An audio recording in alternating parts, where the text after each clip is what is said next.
जय श्री राधे कृष्ण। आप सभी का हमारे YouTube चैनल पे बहुत बहुत स्वागत है। आइए जानते हैं आषाढ़ माह कृष्ण पक्ष वर्ष 2022 जानेंगे प्रदोष व्रत के शुभ मुहूर्त के बारे में। इस दिन क्या करना चाहिए, नहीं करना चाहिए, तो आइए जानते हैं इन सबों के बारे में। प्रदोष का व्रत भगवान शिव को अति प्रिय है। प्रदोष व्रत के दिन भगवान शिव, माता पार्वती साथ में शिव परिवार का पूजन किया जाता है। प्रदोष का व्रत जो कि हर माह के कृष्ण पक्ष और शुक्ल पक्ष की त्रयोदशी तिथि के दिन जब भी प्रदोष काल का समय प्राप्त होता है, उस दिन प्रदोष व्रत को किया जाता है। इस दिन विशेष प्रकार से प्रदोष काल के समय में पूजन किया जाता है। प्रदोष काल का समय जो कि सूर्यास्त से 72 मिनट पहले और सूर्यास्त के 72 मिनट बाद का समय, यह समय प्रदोष काल का होता है और इस दौरान भगवान शिव, माता पार्वती का पूरे विधि विधान के साथ पूजन करना चाहिए। इससे भगवान शिव जी अति प्रसन्न होते हैं। प्रदोष का व्रत जो कि यह सभी प्रकार के पाप और ताप को नष्ट करने वाला है और भगवान शिव के धाम को प्रदान करने वाला है। जो भी जातक प्रदोष का व्रत करते हैं, उन्हें चाहिए कि त्रयोदशी तिथि के दिन जब भी प्रदोष काल का समय प्राप्त हो, उस दिन सुबह ब्रह्म मुहूर्त में उठ करके नित्य क्रियाओं से निवृत्त हो करके गंगा नदी में स्नान करे। अगर वहां पर स्नान ना कर पाए तो घर के नहाने के पानी में ही थोड़ा सा गंगा जल मिला करके स्नान करे। शुद्ध वस्त्र धारण करके उसके बाद सबसे पहले भगवान सूर्य देव को अर्घ्य प्रदान करे। भगवान सूर्य देव जो कि पृथ्वी पे साक्षात देवता रूप में माने जाते हैं और भगवान सूर्य देव आरोग्य को प्रदान करने वाले हैं, तो भगवान सूर्य देव को अर्घ्य अवश्य ही प्रदान करे। उसके बाद फिर प्रदोष व्रत का संकल्प लेना चाहिए। भगवान शिव से प्रार्थना करनी चाहिए कि हे भगवान भोलेनाथ, हे महादेव, आज मैं आपका प्रदोष व्रत करने जा रहा हूँ या करने जा रही हूँ। आप हमें आशीर्वाद प्रदान करें। यह व्रत मेरा सफलता पूर्वक पूर्ण हो और इस व्रत में कोई भी विघ्न बाधाएं ना आए। आप हमारे सभी इच्छाओं को पूर्ण करें। आपके मन में जो भी इच्छा हो, जो भी कामना हो, वह भगवान शिव से कहे। और दिन भर उपवास रहते हुए अगर उपवास न रह पाए तो एक समय फलाहार ग्रहण करें। प्रदोष व्रत के दिन अन्न ग्रहण नहीं किया जाता है। और फिर भगवान का सुबह और शाम के वक्त विशेष प्रकार से प्रदोष काल के समय में भगवान शिव जी का पूरे विधि विधान के साथ पंचोपचार या षोडशोपचार पूजन विधि के द्वारा भगवान का पूजन करें। अगर घर पे पूजन करते हो तो घर पे करें, नहीं तो मंदिर में करते हैं तो इसका कई गुना पुण्य ज्यादा बढ़ जाता है। मंदिर में कर पाए तो अच्छा है, नहीं तो आप घर पे ही पूरे विधि विधान के साथ भगवान शिव का पूजन करें।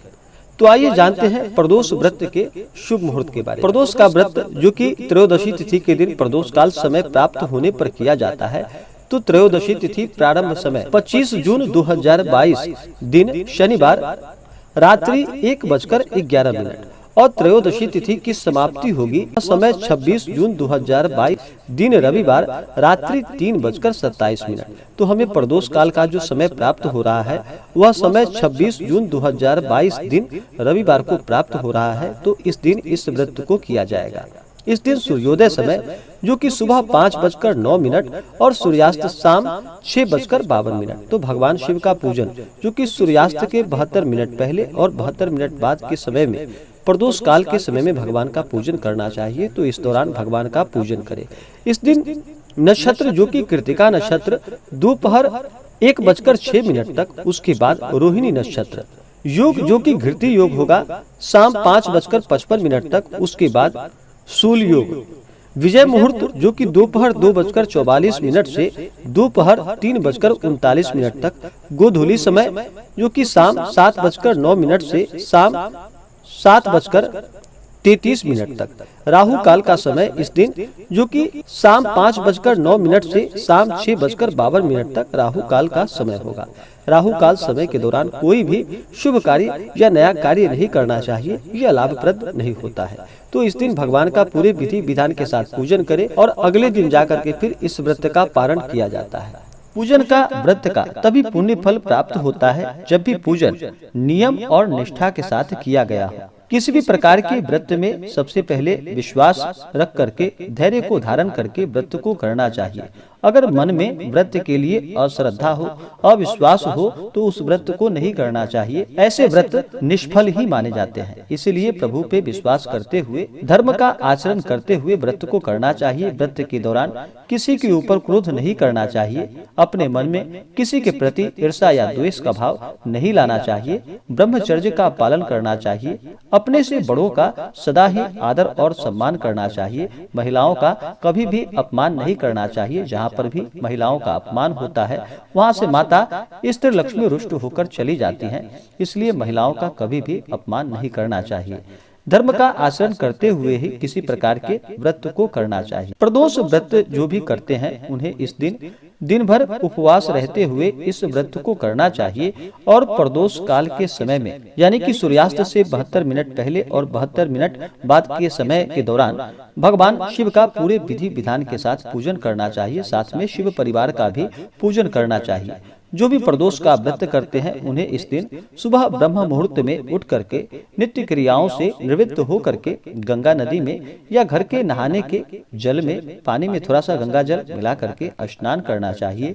शुद्ध वस्त्र धारण करते हुए उसके बाद फिर मन में संकल्प लेना चाहिए, भगवान से प्रार्थना करनी चाहिए कि हे भगवान भोलेनाथ, हे भगवान महादेव, आज मैं आपके प्रदोष का व्रत करने जा रहा हूँ या करने जा रही हूँ।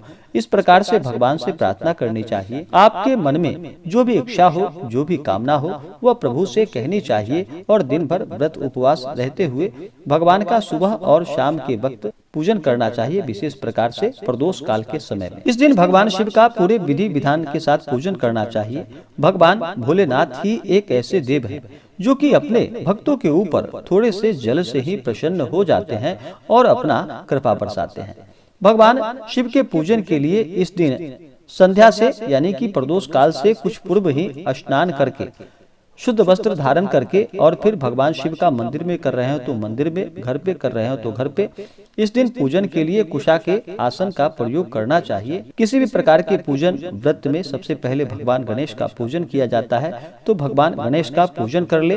अगर कलश स्थापित कर रहे हो घर में तो कलश स्थापित करें, मंदिर में कर रहे हो तो मंदिर में कलश स्थापित करने की कोई आवश्यकता नहीं है, आप वैसे भी पूजन कर सकते हैं। तो सबसे पहले भगवान गणेश का स्मरण करें, उनका पूजन करें। अगर कलश बिठा रहे हो तो कलश पूजन करें, उसमें वरुण आदि का ध्यान करें। उसके बाद फिर रात्रि में पूजन होने पर गणपति आदि पंच देवता का और दिन में पूजन होने पर सूर्यादि पंच देवता का पूजन करना चाहिए। नवग्रह इंद्रादि 10 दिक्पाल देवता का पूजन करना चाहिए। उसके बाद फिर भगवान शिव के गणों का पूजन करना चाहिए। भगवान शिव के पूजन में सबसे पहले गणों का पूजन करना चाहिए। सबसे पहले नंदी देव का पूजन करें, उसके बाद श्रृंगी, भृंगी, कार्तिकेय, कृतमुख, कुबेर देवता का पूजन करें। फिर भगवान भोलेनाथ और माता पार्वती का पूजन करें।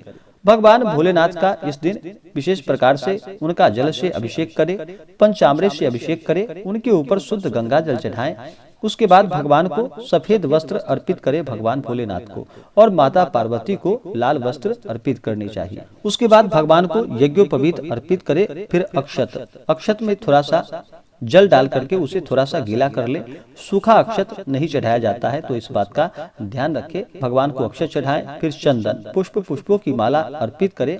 भगवान शिव को भस्म अति प्रिय है, तो भस्म आप चढ़ा सकते हैं। महिलाएं भगवान शिव के लिए एक पीला गीला वाला भस्म आता है जो कि आप चढ़ा सकते हैं। उसके बाद भगवान को बिलपत्र, 3 पत्ते वाला बिलपत्र जिसपे कि राम का नाम लिख करके आप बिलपत्र भगवान को अर्पित करें। बिलपत्र चढ़ाते समय अगर इन मंत्रों का जप करते हैं तो लाभकारी होता है। मंत्र: ओम त्रिदलम त्रिगुणाकारम त्रिनेत्रम च त्रिधायुधम त्रिजन्म पाप संहारम बिल्वपत्रम शिवार्पणम। भगवान शिव को अगर सच्ची श्रद्धा के साथ बिल्वपत्र अर्पित करते हैं तो इससे कहा जाता है कि 3 जन्मों के पाप भी नष्ट हो जाते हैं। पूजन के दौरान स्त्रियां नमः शिवाय का जप करें, और पुरुष हैं तो वो ओम नमः शिवाय का आप जप कर सकते हैं। यह बड़ा ही लाभकारी होता है। उसके बाद भगवान को भांग, धतूरा, शमी पत्र आदि अर्पित करें। उसके बाद फिर धूप और दीप दिखाएं। अनेक प्रकार का नैवेद्य अपने श्रद्धा और सामर्थ्य के अनुसार अर्पित करें। द्रव्य दक्षिणा चढ़ाएं। पुंगी फल, तांबूल, लौंग, इलायची साथ में डालकर अर्पित करें। पुंगी फल जो कि सुपारी को पुंगी फल कहा जाता है, और तांबूल यानी कि पान का पत्र। इसी प्रकार से माता पार्वती का पूजन करें। माता पार्वती का जल से अभिषेक करें। उनके ऊपर पंचामृत चढ़ाएं। शुद्ध गंगा जल अर्पित करें। माता को लाल वस्त्र अर्पित करें। श्रृंगार की वस्तुएं माता को अर्पित करें। फिर माता पार्वती को अक्षत, चंदन, पुष्पों की माला अर्पित करें। महिलाएं माता पार्वती को सिंदूर चढ़ाएं और पुरुष माता पार्वती को चंदन अर्पित करें। फिर धूप और दीप दिखाएं। अनेक प्रकार का नैवेद्य, ऋतुफल आदि माता को अर्पित करें। उसके बाद माता को द्रव्य और दक्षिणा चढ़ाएं। फिर जिस दिन का भी प्रदोष व्रत है, उस दिन के प्रदोष व्रत का कथा श्रवण करें। उसके बाद भगवान की आरती करें। इससे पुण्य फलों की प्राप्ति होती है। भगवान शिव जी अति प्रसन्न होते हैं और अपना कृपा प्रदान करते हैं। तो आशा करता हूँ कि यह जानकारी आपको अच्छा लगा हो। ऐसे ही ज्ञानवर्धक जानकारियाँ प्राप्त करने के लिए हमारे इस चैनल पे अगर आप नए हैं तो चैनल को लाल बटन दबा करके सब्सक्राइब करें। साथ में बेल आइकन घंटी को दबाएं ताकि मेरी वीडियो का नोटिफिकेशन आपको समय से मिलता रहे। वीडियो को लाइक करें, शेयर करें। सुखी रहें और स्वस्थ रहें। जय श्री राधे कृष्ण। धन्यवाद।